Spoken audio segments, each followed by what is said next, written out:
The sun finally breaks through, and you step into the garden.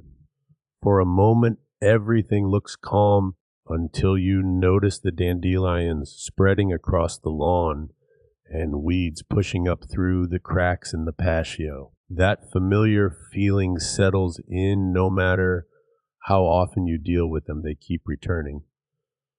Most people fight weeds the wrong way. They yank them out by hand, spray the cheapest product they can find, and hope for the best, only to wonder why nothing changes. Let's start with the lawn. When a dandelion appears, the instinct is to grab the plant and pull.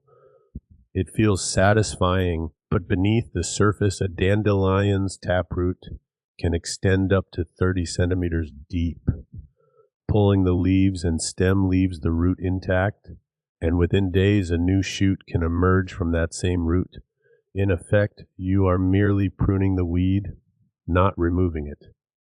For isolated weeds, a long-handled weeding tool is the right choice. Insert the tool alongside the root, lever it out, and the entire plant, root and all, comes up cleanly.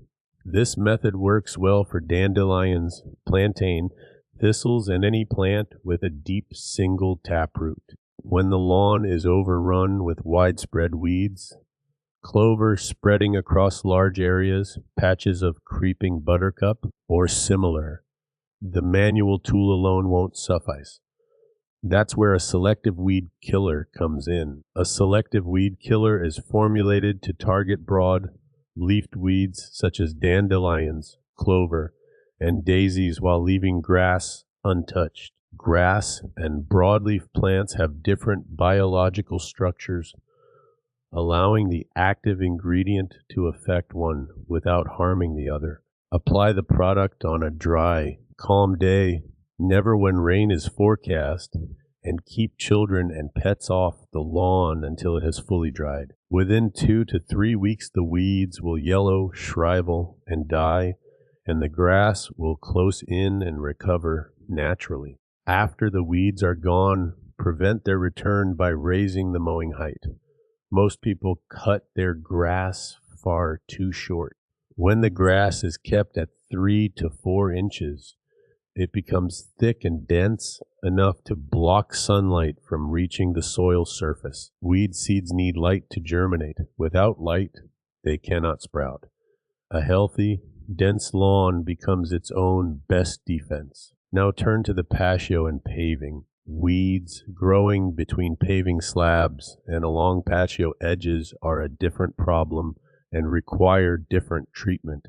The common mistake is to reach for a total weed killer containing glyphosate and spray it liberally across the patio. While this works on hard surfaces, any drift onto the lawn creates dead brown patches that can take months to recover. For patio weeds, start with boiling water. Boiling water destroys plant cells on contact, roots included. Pour it carefully directly onto the weeds between the slabs, and within 24 to 48 hours they will turn brown and die. This method costs nothing, leaves no chemical residue, and works reliably every time. A second option is a homemade weed killing mixture. Combine white vinegar, table salt, and a small squeeze of dish liquid. The vinegar breaks down the waxy coating on the leaves. The salt dehydrates the plant, and the dish liquid helps the mixture adhere to the surface. Spray the solution directly onto the weeds on a warm, dry day, avoiding any surrounding soil or grass. The mixture alters the acidity of the soil where it lands, which is why it works well between paving, but it must never be used on or near the lawn. For stubborn weeds that have rooted deeply between slabs, physical removal is effective. Use a wire brush or a patio knife to work along the joints, scrape out the roots, and clear away debris. If a large area needs treatment, a flame weeder can be worthwhile. A quick pass with the flame kills the plant instantly, leaving no chemicals, no residue, and no mess. Prevention on the patio focuses on sealing the joints. The gaps between paving slabs are where weed seeds land, take root, and establish themselves. Fill those gaps with kiln-dried sand or polymeric sand, both available at garden centers. Brush the sand firmly into the joints until they are completely packed. Polymeric sand sets hard when watered, leaving no loose material for seeds to germinate in.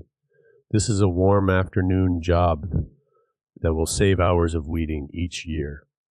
Finally, after removing stubborn weeds, you may notice bare dirt spots where tap roots were pulled or thick patches of weeds were killed. Those bare patches can look unsightly, especially if they result from old weeds, heavy foot traffic, or pets. Addressing those spots will be covered in a future guide, which will show how to repair them and encourage thick green grass to grow back quickly.